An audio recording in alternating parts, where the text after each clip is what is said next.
August 15ஆம் தேதி அரசியல் சுதந்திரம் பெற்றோம். ஆனால் அன்று ஆங்கிலேயர்கள் நம் நாட்டை ஆட்சி செய்யும் பொழுது தனி மனிதன் தன் விருப்பத்தை தேர்ந்தெடுக்க அனுமதி தரவில்லை.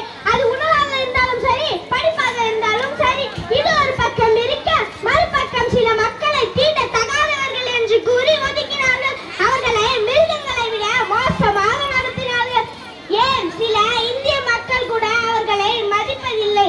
எத்தனையோ பெயர் தெரியாத சுதந்திர போராட்ட வீரர்கள் செய்த தியாகங்களின் விளைவுதான் நாம் இன்று அனுபவிக்கும் சுதந்திர தினமும் ஜனநாயகமும். நம் தேசம் இந்திய தேசமே, நம் மக்கள் இந்திய மக்களே. ஒன்றுபட்டு செயல்படுவோம். வாழ்க பாரதம், வந்தே மாதரம். இங்கு அமர்ந்திருக்கும் அனைவருக்கும் என் சுதந்திர தின நல்வாழ்த்துக்களை தெரிவித்துக் கொள்கிறேன்.